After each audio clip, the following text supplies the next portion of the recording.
Be Frank Network. Content on this production is for entertainment and informational purposes only. It is not medical advice, nor is it intended to substitute medical treatment or diagnosis. Seek medical help if you believe that you are suffering from a mental illness or are a threat to yourself or others. By using any or all of the information provided, you do so at your own risk. Any application of the material is at the listener's discretion and is his or her sole responsibility.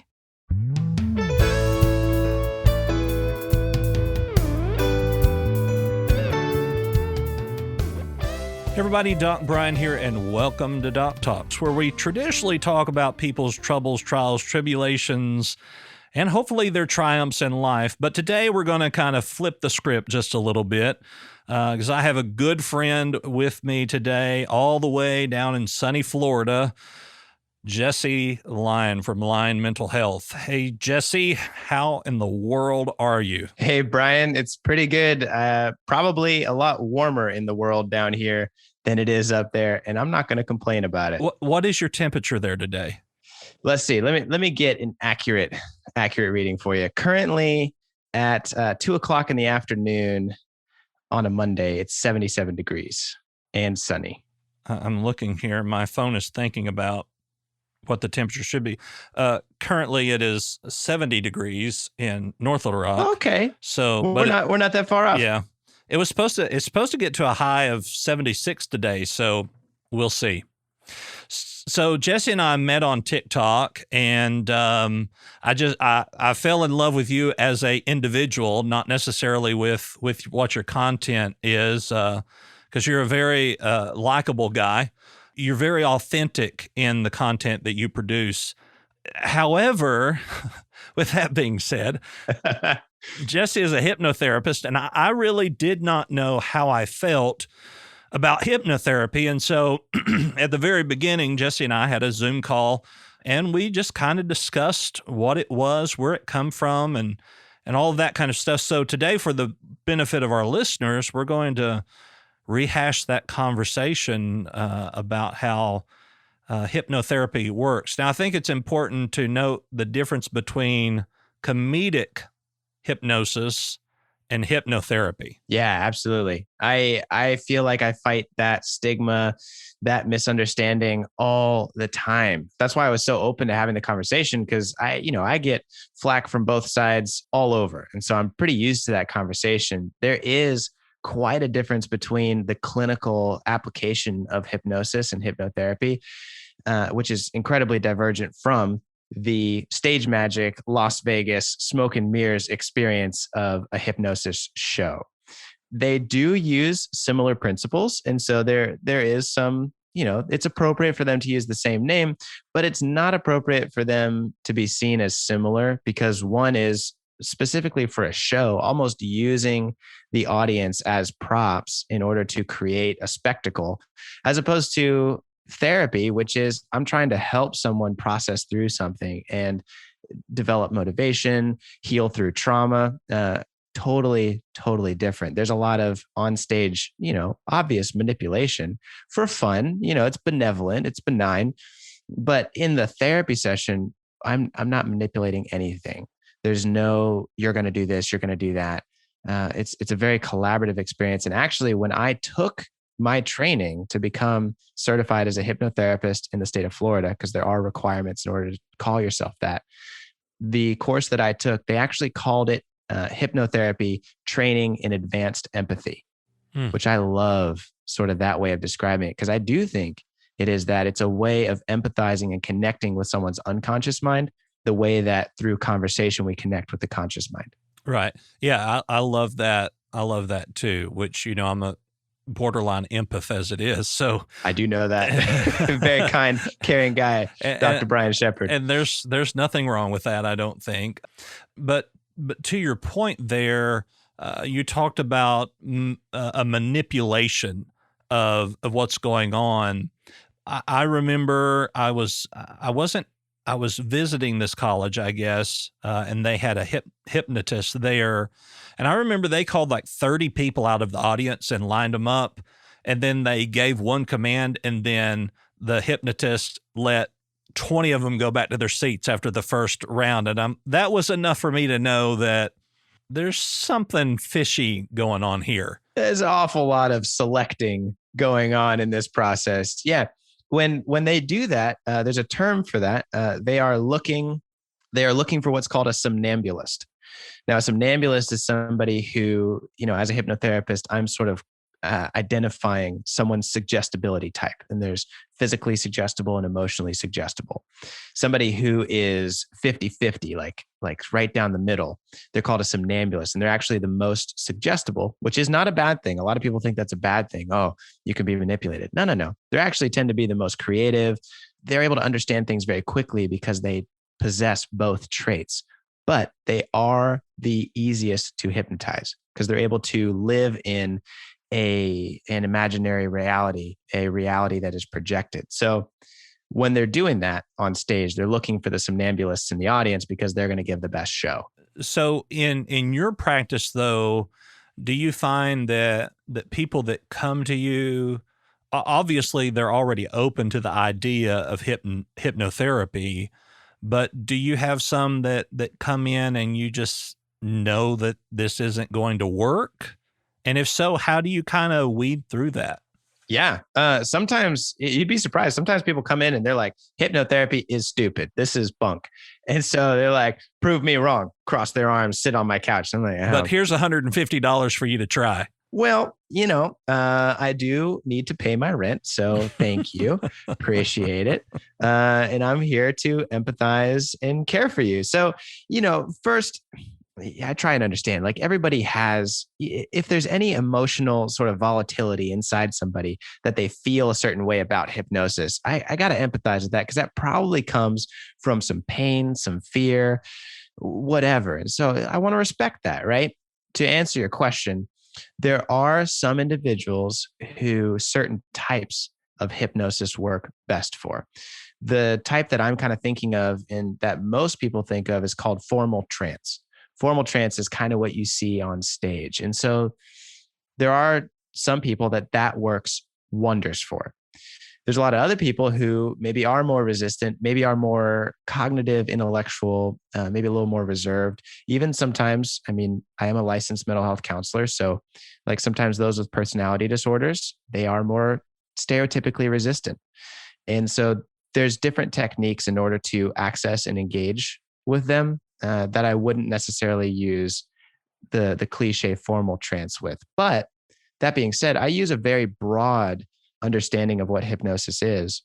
It's just communication with the unconscious. And I have so many tools. There are so many tools to engage and communicate with the unconscious.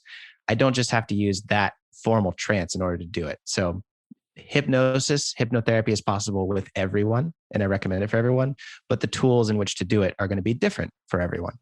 And I think that it's fair to say that sometimes we become hypnotized by things that we don't even realize. Oh, absolutely. TikTok being one of my favorite examples.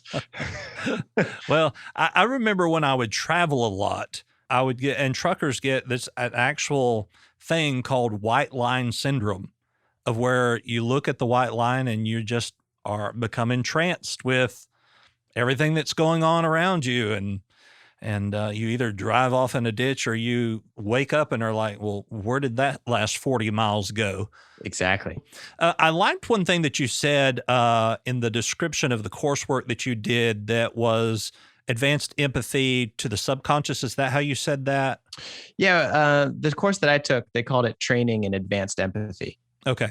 So I found a lot, even on my TikTok back in the day, that there was a very, very misunderstood conception about the unconscious as opposed to the subconscious within the conscious. So from an expert hypnotherapist here, can you kind of explain to us the difference between the three?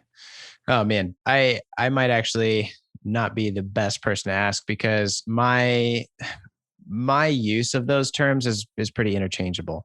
It changed a little bit from Freud to Jung and then to other psychoanalysts, psychodynamic therapists, and hypnotherapists. Freud used his terminology and then it kind of developed. I think that the original thought was that there's the conscious and then the unconscious. making them very split. I do also like the terminology of subconscious because it kind of explains that it's not this difference between the two of them. It's just below consciousness. And so instead of being so devoid from one another, it kind of relates them back together, which is kind of cool. But I mean, I kind of use them interchangeably. And I think a lot of people do as well. The way that I describe it, of course, consciousness is our conscious decisions, what we do, not involuntarily, what we do. And then our unconscious is where our brain makes decisions for us. And, things just happen that I'm not going to say that we can't control, but things that do happen. Then our subconscious in my thought process is what tells my heart to keep beating and what tells me to keep breathing. And so I kind of explain it in that manner. Okay. At least that's, well, that would make sense then. Yeah. Kind of the difference in the way that I'm thinking about it. Yeah. But I'm going to guess you lean more towards Freud here and you're smiling. I do love my boy Freud. Yeah. Freud gets a lot of garbage, but I think he's very misunderstood. I think he's a bit of a product of his time. I think we were all misunderstood as children, but I agree. I do love Freud. I love Jung, and the type of therapy that we teach is Jungian hypnotherapy and Ericksonian hypnotherapy. So special place in my heart for Jung, but I do kind of scoop my boy Freud up from the gutter and be like, hey, he's got some stuff to offer too, especially because I do a lot of dream interpretation and he worked heavily on that. Mm-hmm. But I mean, he smoked enough. I mean, he smoked enough to be able to hear his dreams. I mean, you can say he was committed to the science. He was definitely committed to the science. Absolutely. So what kind of, I know here in North Little Rock, there's a hypnotherapist, but she specializes in addictions like smoking and drinking and weight loss and that sort of thing. But I think if I understand correctly, you're more within the mental health aspect of trying to help people through certain issues, not so much on the basis of like substance abuse. Is that right? Yeah, I mean, I do substance abuse too, but you're absolutely right. I'm kind of in the unique position, and a lot of those students that we train at our school are also in the unique position where they are dual licensed as mental health counselors, marriage and family therapists, clinical social workers, but also as hypnotherapists. So it allows them to use that tool in their clinical counseling work. So yeah, I actually specialize in working with schizophrenia and dissociative identity disorder, which has been renamed from multiple personality disorder. I do a lot of that work, and the name of our school is Trauma-Focused Hypnotherapy. So the school was originally founded because of the lack of material and really teaching on using hypnosis for trauma work, which it has some incredible potentials for working with trauma. I have kind of wondered, which you're familiar with EMDR for PTSD. I've often wondered if the EMDR beginning of those studies and hypnosis were kind of on the same level of thought, in that we could, I'm going to use the word manipulate, but that's probably not the best word, but that we could manipulate that trauma to process and pack it into a different place. Does that make sense? Yeah, it certainly does. I like the word integrate, right? To work with something, to incorporate it back into the story. Because when we have trauma, oftentimes it becomes this special little bubble that sort of lives outside of just what we feel like we're capable of processing. And so the process of hypnotherapy and EMDR is to reincorporate that into a functional story. They are similar. I talk a lot of crap about EMDR. So if anyone wants to let me know and fight me about it, totally open to that. I love some good, hearty conversation, sharpening of ideas. But EMDR, in my experience, in my opinion, and it is an opinion, it is a manualized and shortened, condensed version of what hypnotherapy is. Yeah, and that's what I was trying to get to there. Of course, for our listeners, I don't want to, throw out terms that you and I know what it is, but EMDR is eye movement desensitization and reprocessing. Is that right? That's right. Yeah, that's the one. I suffer from PTSD, and I have considered EMDR, but much like hypnotherapy, I'm going, I just don't know that would work for me. I don't know. It may be because of my personality is more of a harmonious, let's keep everybody together and happy, as opposed to, okay, this is trauma and I've got to do something with this to get processed. However, interestingly enough, the state of Arkansas has a response team that responds to any tragedy that has involved law enforcement, any first responders, and they have 2 people that are certified EMDR, and that is the first thing they do when they get there. And it's been successful in some ways, but I don't know. It's just kind of one of those things that brings me to the point of the thing that I said to you when we very first met, was that hypnotherapy is not going to work if you don't want it to work. I agree. And your response to me was, do you remember what your response to me was? I don't know. What did I say? Your response to me was that traditional therapy won't work if you don't want it to work either. Oh, what a clever response. Yeah. Way to go, past Jesse. That's not bad, buddy. I went, you know what? As bad as I hate to admit it, he's right. Because, I don't know about you, but I have counseled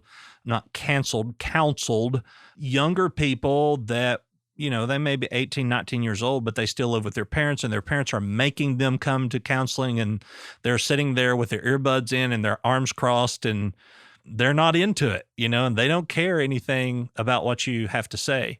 And so it just becomes very difficult. And that's one of the reasons why when it comes to adolescent counseling or guidance or anything like that, I'm not the guy that you want to see. I know that you have said that you have some people that, come in, cross their arms, say, hypnotize me. Mm-hmm. But how do you work through that if you have that kind of patient or client, I guess I should say, that just comes in and doesn't want to be there? Gosh, well, let me like work through the whole thing. So, first I just want to say, I do talk a lot of crap about EMDR, but it's an incredible therapy, right? I'm not arguing with its studied and documented effectiveness. I just think that there is a more diverse and robust tool, hypnosis, which actually can incorporate EMDR techniques.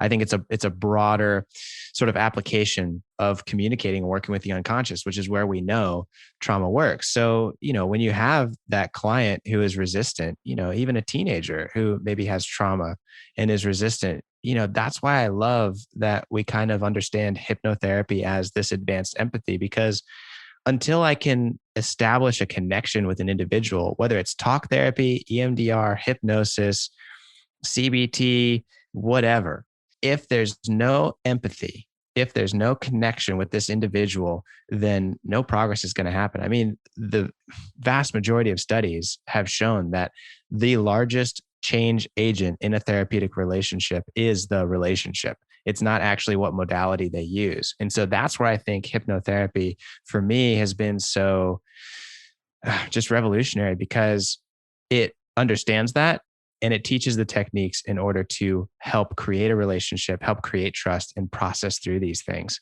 which is something that I think can be missing in a lot of other situations. Right. And the key word that you said there was trust. Yes. And, when somebody has been through such a trauma, it's hard for them to trust anybody. Of course. And they should struggle to trust people. I mean, after something like that, that's pretty significant. And it would make sense that you want to test relationships now. And so if I'm trying to push somebody through, or, not being empathetic to that lack of trust, if you want to call it a lack of trust, then am I really meeting them where they're at? Am I really doing a good job as a therapist? They're down. They don't trust people because they've been through some stuff. I need to respect that, because that's developed for a reason to keep them safe. And so I work with a lot of teens, actually, and I love that work because I get it, right? Like, I'm an angsty teen myself. I mean, you see the way that I dress and the way that I act, like, yeah, I understand. And so I'm not going to try and push anything until I've earned that. And I think that's where hypnotherapy helps, because they talk a lot about presence. They talk a lot about the way that you're observing body language, the way that you're communicating with body language. It takes into account so many other variables that I think the cognitive stuff does not. Right. Yeah. You're more of the Instagram model and I'm more of the Mr. Rogers. And, it's kind of where your clientele kind of has to feel comfortable. And we're not going to talk religion, but I'm just going to make a statement in that as a pastor, a lot of people don't understand when I say, I really don't think I can help you with this issue. And it's not because of religious anything. It's because I'm not going to fit with their personality. We as people who offer counseling and guidance can pick up on that fairly quickly. Yeah. And so, while they're looking for somebody to trust, that can be a difficult issue too. As I've had some people say to me that their therapist just flat out said, we're not a match and I'm not going to help you anymore. And I'm going, how could they have, like, really? That's not, but it happens. Yeah. Yeah.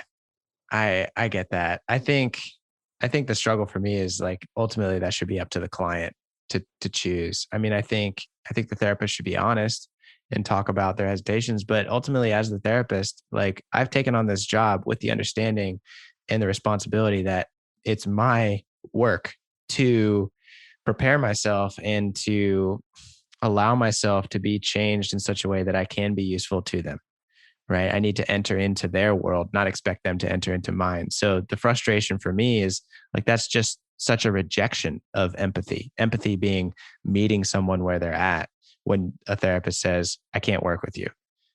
I would hope a client, looks at me and is like, wow, yeah, look at you. Like, I don't think we're going to be a good fit. Totally respect that. I love that they're taking that initiative in that direction with their life, but I don't think that should really be my job to say that to them, to reject them. Yeah. I don't know. Breaks my heart a little bit. When I first moved to Little Rock, I started looking for a new therapist and I went to one who was highly recommended. And I had like 3 sessions and he said, Brian, I want to help you and I feel like I can help you. But I feel like if you went to see this doctor, they would be better suited to help you based on their training and experience. However, if you want me to continue to help you, I'm more than happy to do that, which I was like, that is the only way to do that. That is, That's great. yeah. And so it wasn't, I'm left out on the street. I'm left with a referral from one mental health practitioner to another. And that just, that sealed the deal with my trust with him, was that he really was concerned about my well-being and not just, trying to get a check. Unfortunately, there are therapists out there that, probably not in private practice because that's a whole different animal, that work in these organizations that really are just there for a check. Yeah. And we as consumers have to be aware of that. And it's okay. And I'm going to ask you to speak to this. I'm always of the opinion that your therapist is working for you. You're not working for them. And so while it is consumer based, they're still working for you. So it's perfectly okay for you to be completely honest and blunt or forward with your therapist about how you feel. Oh, 100%. Yeah. I work for the client, not the client work for me. There's this inherent disparity in the authority in a session. Of course, there's a professional and then there's the client. So I recognize that, there's this difference in the room and the power differential that needs to be respected. And that's why we have so many laws surrounding, the therapeutic relationship and the way that it can work, no dual relationships, stuff like that, which is much needed. But ultimately, I always encourage my clients, I work for you. And so if something's not working, tell me. Like, you don't got to worry about hurting my feelings. I need to worry about your feelings, not the other way around.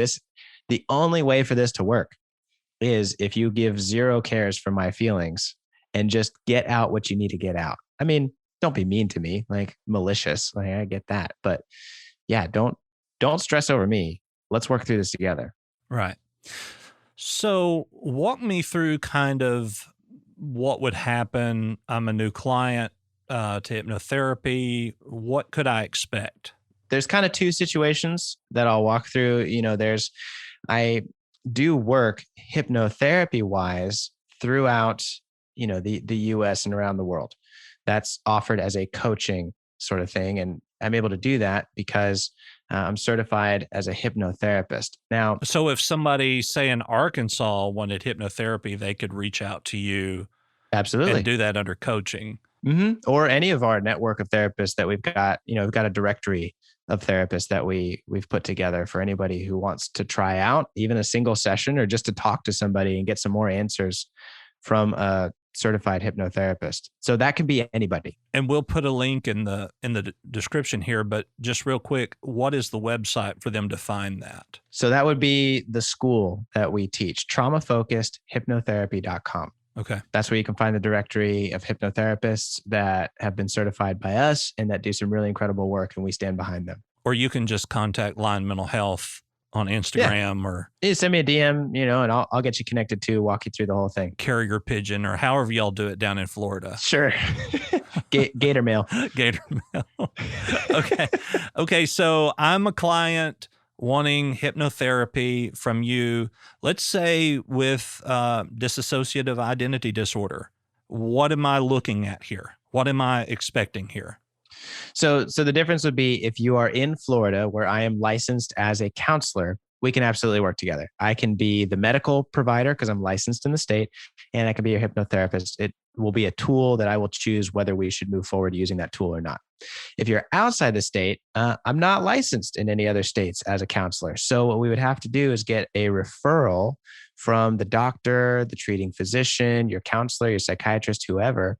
If they feel comfortable about it, getting that referral, then we're okay working on increasing motivation and stuff like that. But the way that it's set up, because we want to make sure that licensed professionals in the state are the ones treating those things, a hypnotherapist can't treat mental health conditions outside of the state they're licensed in. So if you just have like a regular hypnotherapist that's not dual credentialed like I am, they can only work on vocational and avocational things. So maybe you're struggling with motivation in school, you want to quit smoking, you want to lose some weight, you're not jumping as high as you want in basketball. We can work on all those things, right? But if it's like depression, anxiety, DID, we're going to have to work closely with your counselor, and the hypnotherapist will be under that counselor's supervision. They'll be looking to them for direction on the medical stuff.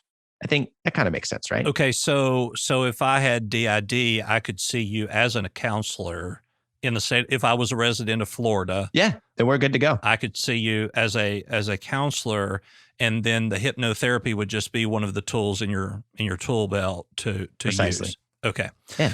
So let's consider. Okay, I'm not a resident of Florida, so I want to contact you for hypnotherapy in a coaching manner. Mm-hmm.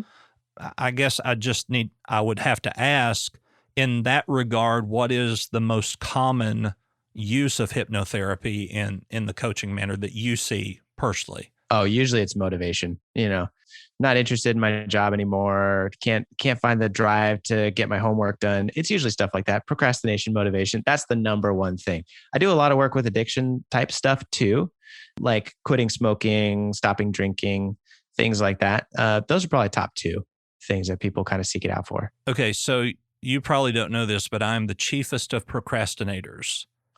We could work with that. And my senior quote actually was in the yearbook: if it wasn't for the last minute, nothing would ever get done. That tells me an awful lot about Dr. Brian Shepard. It should. It should. So let's say, okay, I'm a procrastinator here. What is your game plan? How would you react to that in a hypnotherapy coaching manner? Man, so many things. Depends on so much. If somebody were to just send me an email saying, "Hey, I struggle with procrastination in school, would like to get better," I'll send you an email back, get some more information from you, maybe schedule just like a quick consult for free. Then sign the coaching form. We'd have our first session. We'd probably meet online because you'd be out of state. And so what we would do is we would kind of want to identify sort of the way that individual works, their suggestibility type, emotional, physical, or somnambulist. And then we would just get introduced to the process of formal trance, of what hypnosis feels like. And as we do that, we would start to explore and almost reprogram the way that the mind is thinking about these things, because that's really the problem. School is not the problem. You're not the problem. School is great. It gets you where you need to go. You're a person who's living their life. That's great. What the problem is, there's this unconscious association with the school that's causing you to feel some emotion, to react to it in a certain way that's no longer functional for you.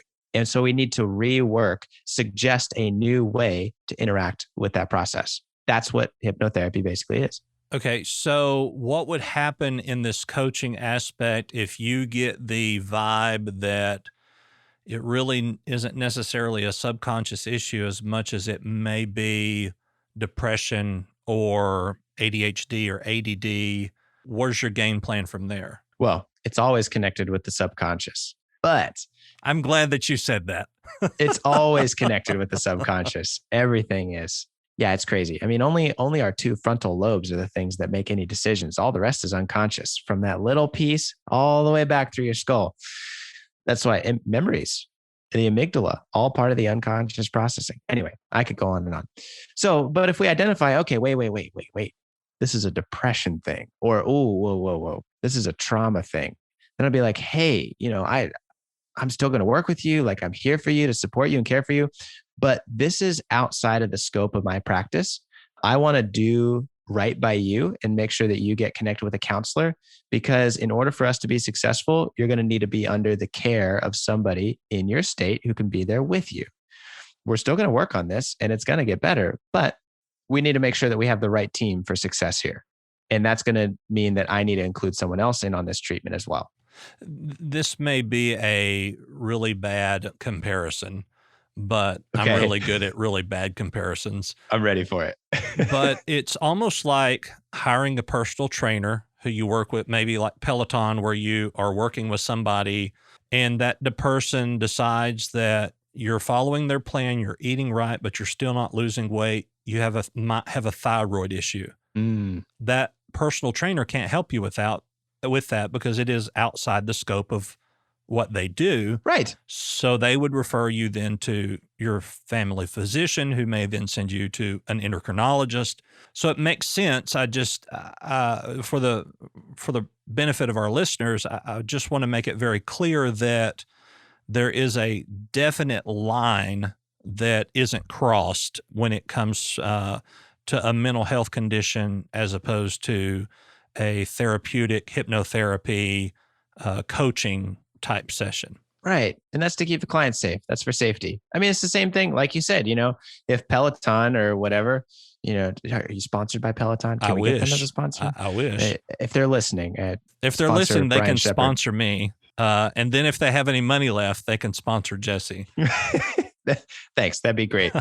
But even your personal trainer will refer you to your general practice doctor. And then if the general practice doctor found a lump that was weird, they're not going to operate or diagnose it as cancer on that lump. They're going to send you a cancer specialist. Same thing. That would be outside the scope of their practice for them to do like an invasive, cancer surgery treatment thing. They're going to give you to a specialist, right? So if I identify that this motivation problem is probably something mental health related, I'm going to refer you to a specialist, a counselor, marriage and family, something like that, because that's just going to do right by you. I think that within the stigma of mental health, there's a lot of this idea that everything's compressed together and that it's all one thing, and it's not. I mean, I could have PTSD and go see someone for psychotherapy or talk therapy, but also have DID and see a counselor like you that specializes in hypnotherapy. The insurance probably isn't going to pay for that dual treatment, but it certainly would be effective in a lot of ways. Absolutely. Yeah. And, since I'm a licensed mental health counselor in Florida, my hypnotherapy stuff is covered by insurance because I'm practicing as a counselor. Outside the state of Florida, it's not. So there is that to be aware of too. Yeah. But insurance is a whole other topic for a whole other day. Sakes. Yeah. Absolutely. I'm actually a Medicaid provider. So in the state of Florida, it's oh boy. What do you get, like $25 a session? Yeah, they send me a little baggie with some nickels and dimes in it every 2 weeks. It's pretty nice of them. I take it to the gumball machine and really have a nice Saturday. Or do you get like 170 checks a month for $4 and $6 and more like that? Yeah. No, it does all right. It's not what you make in private practice, but one of my passions, my heart is to help those who need the help. And so if somebody's underprivileged, or maybe doesn't have the access to a private practice mental health counselor, like I still want them to get really high quality mental health care. And so that's why, even though it is a nightmare, kind of a headache, I still do it because, I want to see people helped. That's why I did this, not to make money, even though I would like to pay my bills too. Without violating any type of confidentiality or HIPAA or anything like that, could you tell us about a client that you are like the most proud of, or you felt like had the most success in general terms in use of hypnotherapy? Oh man. Yeah, actually one comes to my mind really quick. I've had a few situations like this. So yeah, obviously not violating any privacy, but I'll kind of make an amalgamation of clients here together. Don't say words you can't spell. Yeah, no, I can't spell. I'm illiterate, doc. I had this situation where somebody wanted to quit an addictive behavior, right? And so we were able to, through the first session of hypnotherapy, we were able to pair that addictive behavior with the actual, like the negative parts of that addiction, because so many times when we're addicted to something, we only recognize the nice things about it. And we forget all the things, like if you're drinking, for example, you're thinking about the good times, the parties and stuff, but you're not thinking about like losing your job, hangover, loss of relationships, people not being able to trust you. You're not thinking about those things. And so what we're able to do is we're able to pair the connection between that addictive substance and the negative effects. And in one session, them being addicted for the past 20 years, they've been free from that addiction for the past year. Wow. That was incredible to me. I was like, it kind of blew me. Wait a minute. It worked that good? Mm-hmm. It's like, okay. I mean, you're going to need some continued care. Like it's not a fix everything, but I'm like, one session. Wow. We really paired it good, didn't we? Mm-hmm. All right. And you're like, I shouldn't do such a good job because I'm going to lose income. I should have had a couple more sessions. Yeah. But hey, I mean, my job is to make people better. So one session, I mean, that's great. So is one of the biggest keys to compare it to the negative outcome? It's so much more dynamic than that. The key, I would say, a better way to put it would be to change the way that we understand things. My job as a hypnotherapist is to change the way that the brain is connecting with stuff.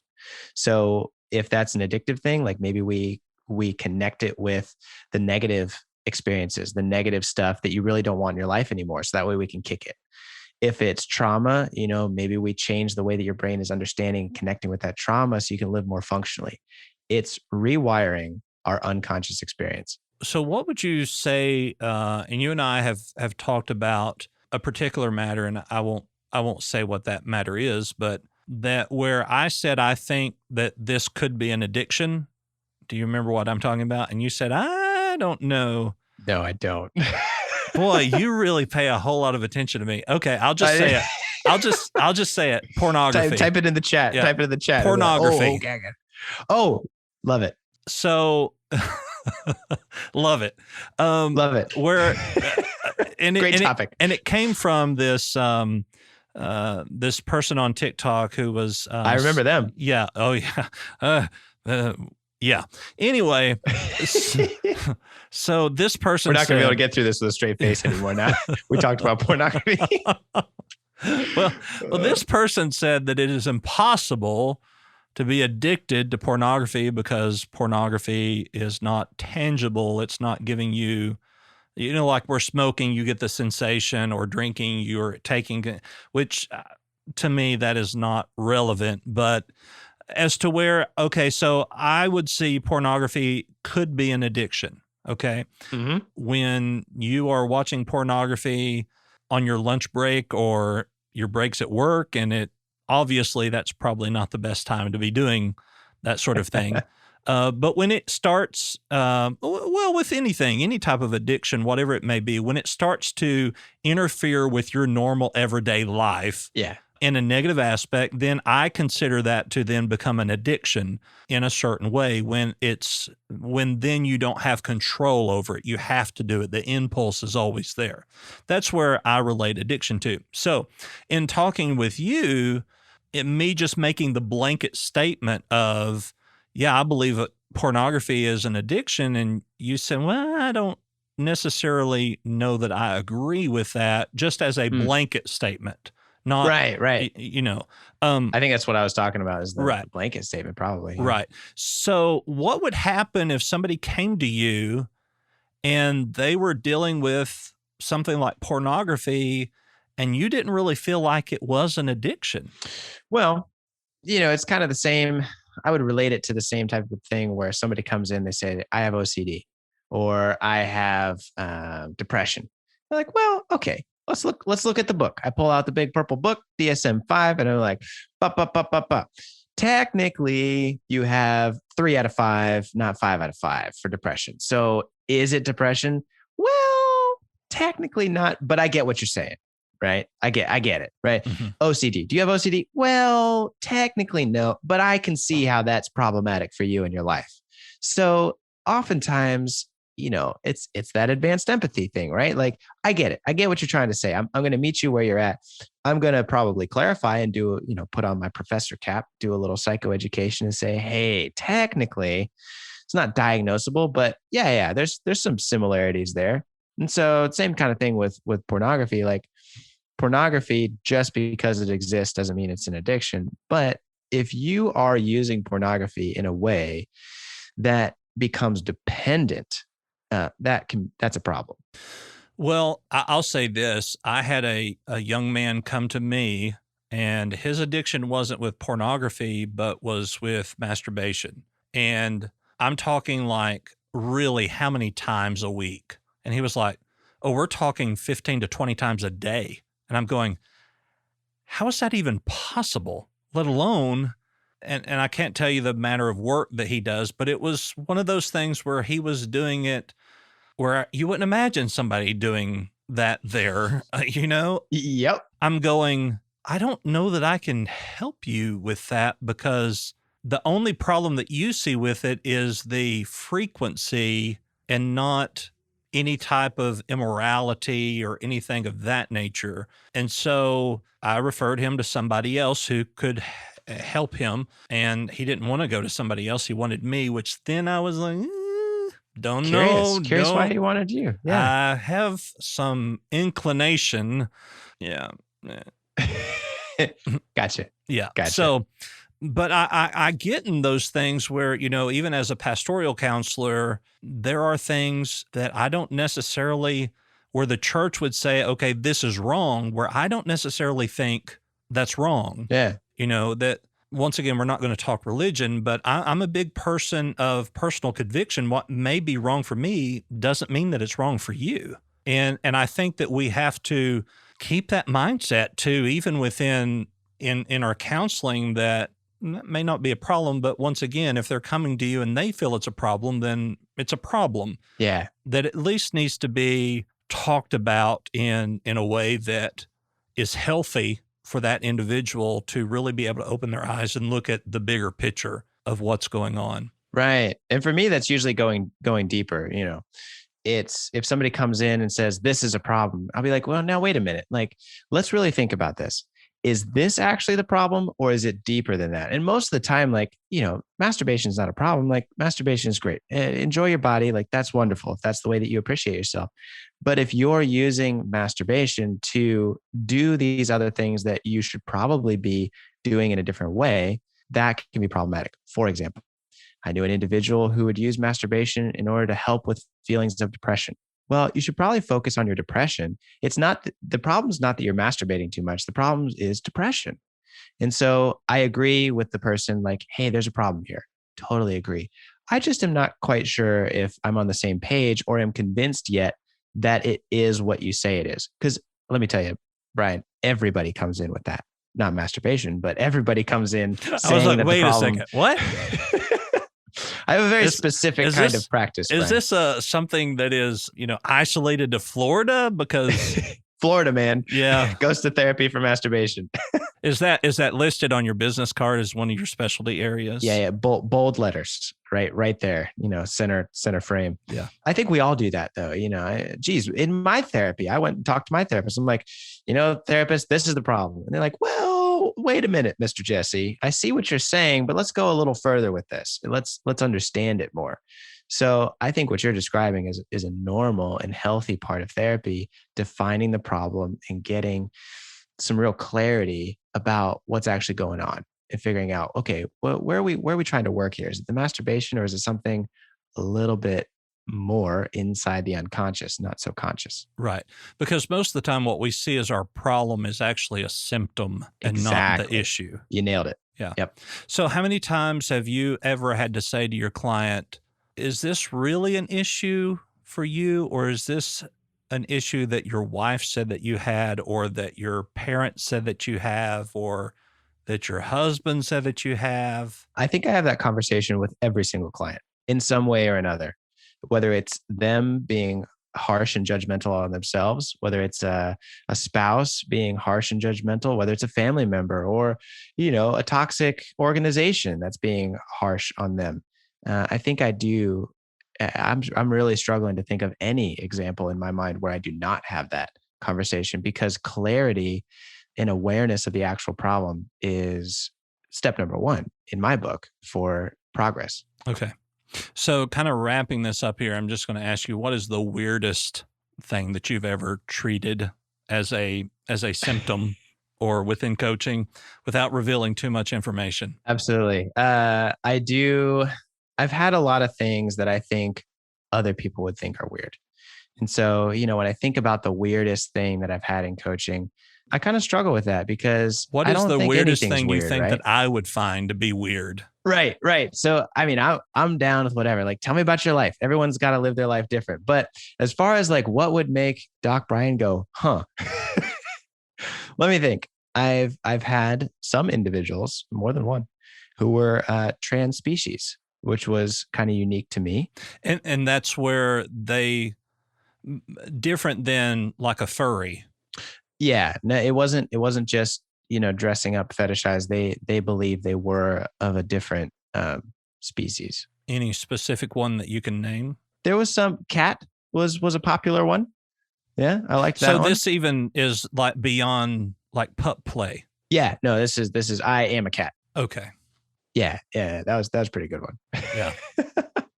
I've had working with DID, I've had some amazing interactions with individuals. Just the way that the mind can work. There's something about dissociative identity disorder. They are incredibly intelligent.